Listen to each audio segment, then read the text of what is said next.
Los derechos humanos los derechos humanos no se pueden someter a un plebiscito, a un referéndum. No deben de someterse a un plebiscito. ¿Mal asesorado el cardenal?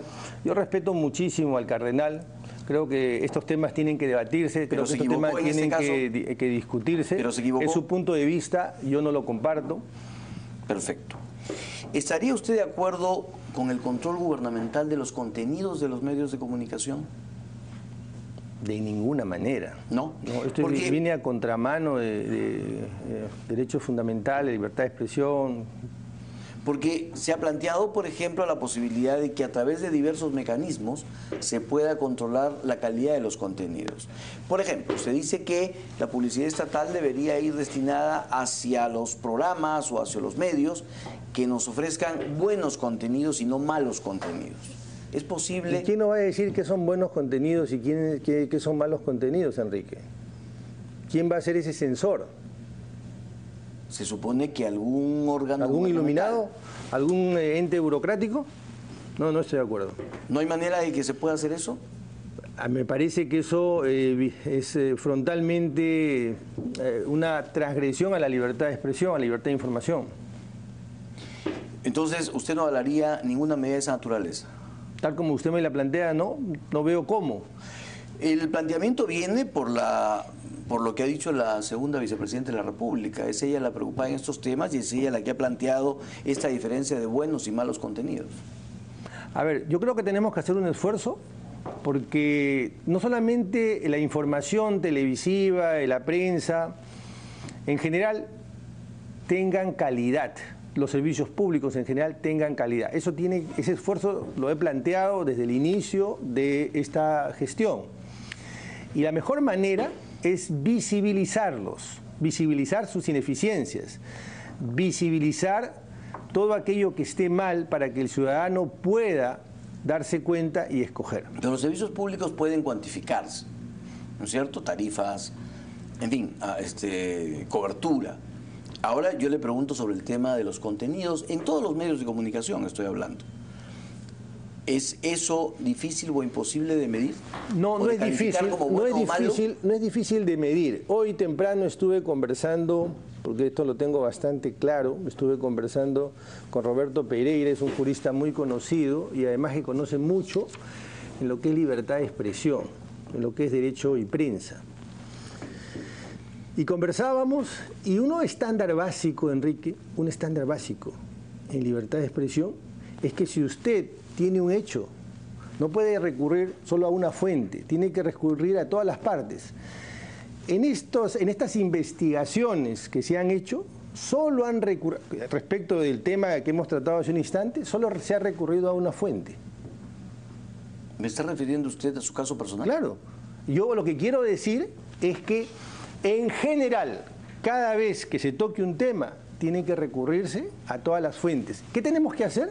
Lo que tenemos que hacer es difundir cuáles son los estándares que internacionalmente la Corte Interamericana de Derechos Humanos en diversos casos ha establecido que puede determinar la objetividad, la calidad de la libertad de expresión. Los ciudadanos conocerán cuando un informe se ha recurrido a todas las fuentes, es objetivo, y él se dará cuenta de si ese informe está bien hecho o no, y si debe consumir o no ese medio.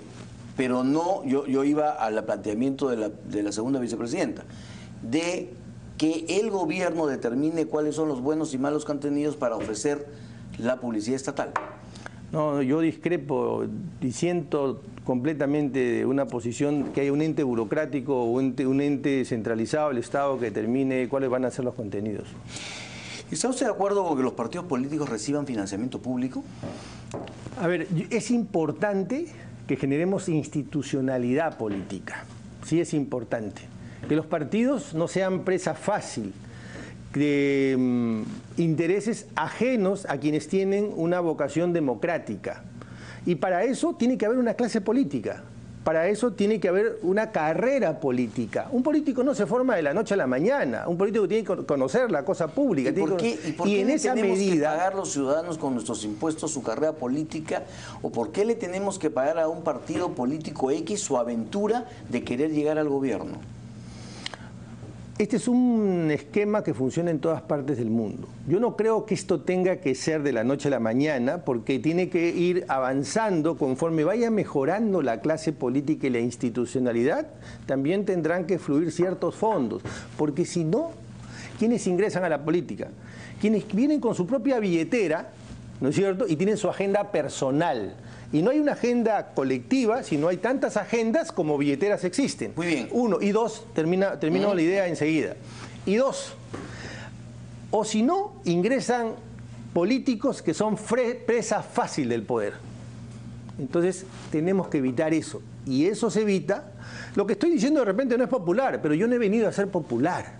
Yo he venido a plantear una agenda que mejore la institucionalidad del país. Algunas cosas serán seguramente populares y otras cosas no serán tan populares. En este punto, no creo que de la noche a la mañana se puedan hacer las cosas, pero poco a poco tienen que hacerse.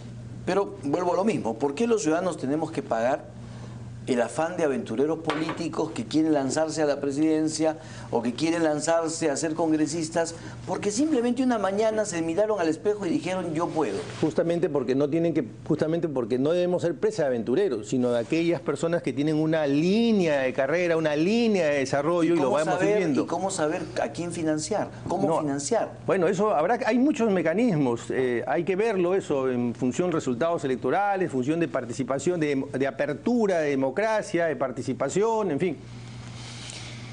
¿Le parece bien que las Fuerzas Armadas intervengan en la lucha antidrogas?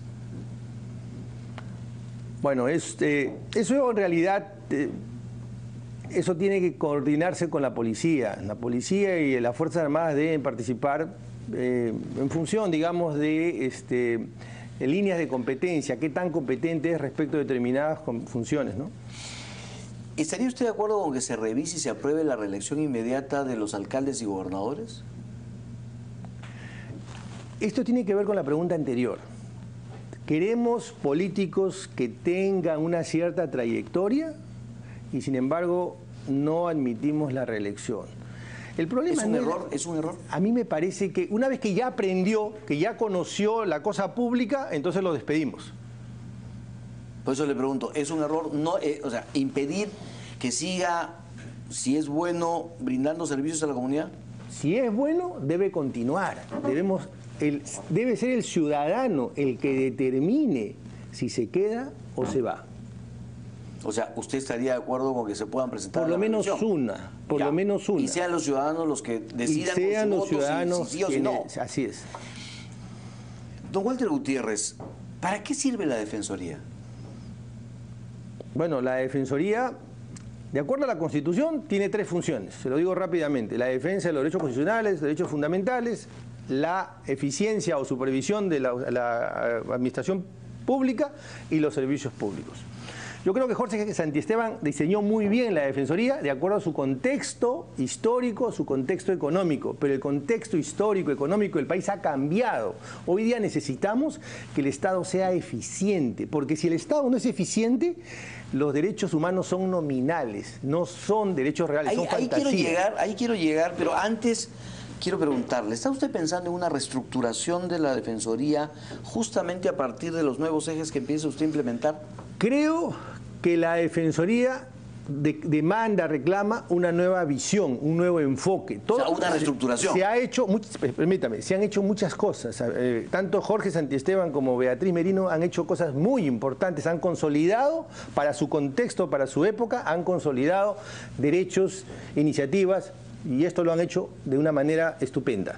Sin embargo, hoy día, si tenemos o no tenemos derecho a la salud, se define no solamente en el servicio público de salud, se define si es que el servicio público de salud en manos de privados funciona o no, vale decir, en el mercado.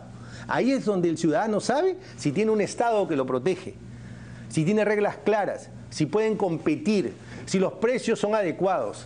Entonces, la Defensoría tiene que mirar eso. He leído por ahí que alguien ha escrito y dice, chao, derechos humanos, porque ahora la Defensoría se va a dedicar. Eso, lamentablemente, es un error de concepto. Hoy, esta es la visión. Es un error de mensaje suyo. Me he equivocado de repente, no he sido lo suficiente, pido disculpas si es así. Quiero ser lo más claro posible. Los derechos humanos están en el mercado. Y mientras nosotros veamos los derechos humanos de una manera tubular, solo los que fueron hace 15 años atrás, y solamente veamos eso, estos están abandonados. Y estamos hablando de millones de personas. Don Huertel Gutiérrez, voy a hacer un énfasis en eso. Usted efectivamente dice, las cosas han cambiado de 15 años atrás a ahora. Y ya los derechos humanos están en el mercado y no son los mismos que antes. Pero le pongo dos casos. La violencia contra la mujer. La violencia contra la mujer no es un tema del mercado. Es un tema de derecho humano personal, familiar muchas veces. Y hoy día leíamos en Perú 21 que un especialista decía que los animales tienen más derechos en ese tema que las mujeres golpeadas. Es decir, se castiga con más fuerza a quien maltrata a un animal que quien le pega a una mujer. La Defensoría se va a alejar de ese tema. De ninguna manera. Vamos a... Y no es un tema de 15 años, es un tema de hoy. Precisamente. A ver, por eso lo dije. Y no es del mercado. En la entrevista que me hacen, que sale publicada hoy en El Comercio, el día de hoy, yo señalo que todo aquello que ya se avanzó no se puede desinflar, no se puede dejar atrás. Tiene que fortalecerse y continuar. Y este ámbito al que usted me está hablando, que es tan importante, tan vigente, tan urgente, tiene que continuar. Pero concurrentemente tenemos que desarrollar estos ámbitos que también le exige la Constitución a la Defensoría del Pueblo. Yo soy totalmente con usted. Lo que pasa es que, claro, yo leo su entrevista precisamente hoy día y digo, sí, pues el énfasis está puesto en esto. Entonces me pregunto, ¿es más importante las diferencias en un recibo de luz o los problemas en un recibo de agua que la pateadura que le dieron a una mujer? De ninguna manera. Juan, yo estoy completamente de acuerdo que tenemos que seguir poniendo el énfasis en eso y desarrollar más mecanismos de protección y romper con esas incoherencias de las normas penales. Totalmente de acuerdo, tenemos que ser muy severos en eso. Pero cuando usted no le da acceso a la salud, cuando usted tiene niños anémicos en este país, usted ha perdido no solamente una vida, usted ha perdido una generación. Y por lo menos en esta gestión no podemos ser ciegos ante esa realidad.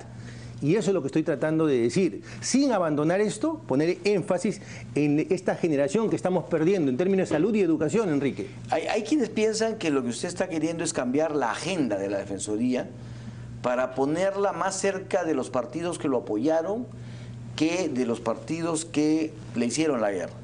No por un tema personal, sino porque simplemente a muchos no les conviene hablar de los derechos humanos que usted llama tubulares de hace 15 años. Las desapariciones, las muertes, en fin, todo ese tema. Y por eso dicen que usted va más con la agenda del fujimorismo y del aprismo. Yo voy más con la agenda de la ciudadanía, con la agenda de las personas. Cuando hablamos de salud, nadie puede sentirse ajeno, ni usted, ni yo, ni nadie puede sentirse ajeno a los temas de salud. Usted puede ir a una clínica, yo también, pero hay millones y millones de personas que no pueden ir a una clínica, Enrique. Millones y millones de personas que no pueden enviar a sus hijos a colegios particulares y necesitamos elevar los estándares de calidad allí. De ninguna manera vamos a borrar esta agenda, vamos a ampliar la agenda. ¿Va usted a cambiar a los defensores adjuntos? No lo sé, ni siquiera he podido evaluar, no me he sentado en el cargo y ya me están apanando. Bueno, no sé quién lo apana, yo le pregunto. No lo digo, están ahí. No lo digo por usted, no lo digo por usted. Yo encantado de estar aquí en una entrevista tan inteligente. Dígame, ¿cuál será, mejor dicho, cómo se va a diferenciar usted en esa línea, para salirnos un momento hacia ese lado que usted plantea, de los organismos reguladores? Porque todo lo que usted plantea como servicios básicos tienen organismos reguladores que se supone que son los que median y están entre consumidor y empresa, consumidor y servicio. ¿En qué se va a diferenciar usted de SUNAS, SUTRAN, o SINER, o CIPTEL? ¿En qué se va a diferenciar usted? ¿Por qué tratar de duplicar los esfuerzos de organismos reguladores autónomos que ya existen y que hacen lo que usted quiere hacer? Entonces desaparecemos la Defensoría, mi estimado Enrique, porque el Ministerio de Justicia también se ocupa de los derechos humanos. hay un plan de derechos, un plan nacional de derechos humanos. Claro, pero el Ministerio de Justicia es un órgano oficialista que en el pasado pudo hacerse loco mientras desaparecían ciudadanos o mientras la gente se robaba el dinero del Estado. O sea... Lo que quiero decir, a ver, lo que quiero decir es lo siguiente. ¿Sabe cómo nace la Defensoría del Pueblo? Tiene distintos nombres en el mundo. ¿Sabe cómo nace la Defensoría del Pueblo? Cuando no existían los derechos humanos.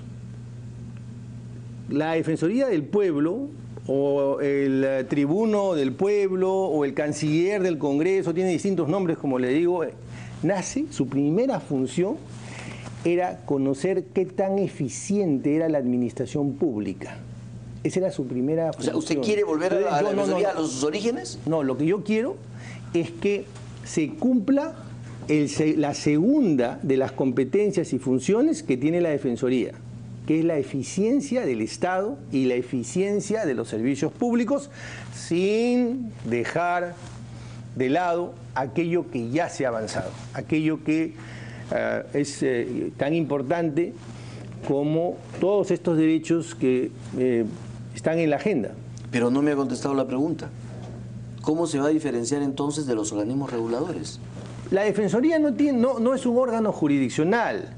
Indecopi administra justicia administrativa. Nosotros no administramos justicia administrativa, solamente visibilizamos los problemas.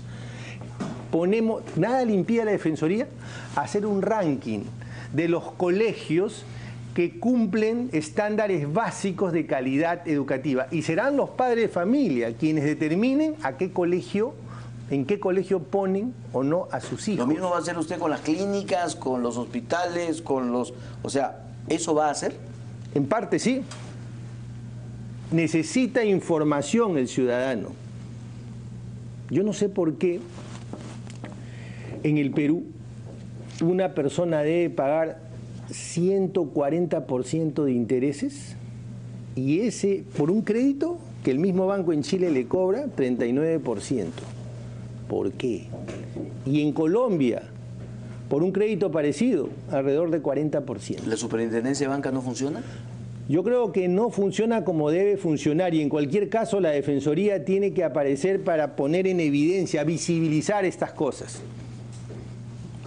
Es decir, usted va a fiscalizar a esos organismos también. Nosotros, el mercado, los servicios públicos, la educación, la salud, como lo señalaba hace un instante. Ahora, usted ha pedido que sus informes sean vinculantes. No. ¿No? No. ¿No quiere que sus opiniones sean vinculantes? No, es que no, eso no es posible. Lo que he planteado es otra cosa. Lo que he dicho es que no es posible que la Defensoría saque un informe y la mayoría de funcionarios diga gracias y lo pone debajo del cajón, lo pone en un cajón. ¿Y qué deberían hacer? Hay varios modelos. Por ejemplo, si un funcionario se va a apartar, no va a seguir las recomendaciones o las resoluciones de la Defensoría, tiene que hacer una expresión de causa, expresión de motivos, por qué es que se aparta. Y corre el riesgo de que el Congreso lo llame y le diga, señor, explíquenos por qué usted no cumple esto. Ahí tenemos dos ventajas. La primera, que se abre un debate. La opinión pública va a conocer por qué ese funcionario no cumple las recomendaciones de la Defensoría. Y segundo, hay un nivel de control respecto de esos funcionarios. Ahora, ¿cuál sería el nuevo papel de la Defensoría en los conflictos sociales según usted, finalmente? Bueno, es un tema que también tenemos que evaluar. Usted ha dicho que, aparentemente lo que ha dicho es que son mal medidos, porque ha dicho que hay que cambiar la forma de medir los conflictos sociales. ¿Están mal medidos? Creo que hay que estudiar esto en profundidad. No quiero aventurar una respuesta que vaya tan al detalle. Hay que ver qué conflictos tienen una larga data, que viene decenas de años atrás y que difícilmente se van a solucionar con mucha facilidad, y aquellos conflictos que son muy urgentes y que en efecto pueden escalar y pueden generar un problema para el país. Y hay que tener una vocación más bien preventiva. No se trata de ocultar los conflictos, de eso de ninguna manera. Se trata de identificarlos bien en su naturaleza y prevenirlos. Cualquiera podría pensar que usted le va a dar una visión más economicista la Defensoría que jurídica y defensora de derechos humanos. Al escucharlo se puede pensar en eso. ¿Eso es lo que quiere? En el mundo anglosajón, el derecho es la otra cara de la economía, son indivisibles. El derecho siempre es otra cara de la economía, siempre. Pero no estamos en ese mundo anglosajón. Es necesario que el país empiece a desarrollarse. ¿Y la persona humana? Yo soy el primero que apunta a eso. Le agradezco esta pregunta.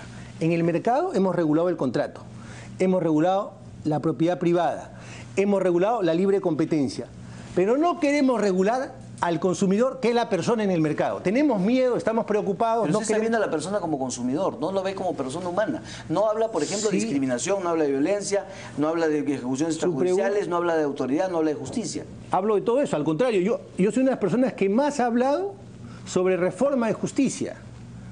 Soy una de las personas que más ha criticado la morosidad y los problemas que hay en la reforma de la justicia y varios de los temas que usted me menciona.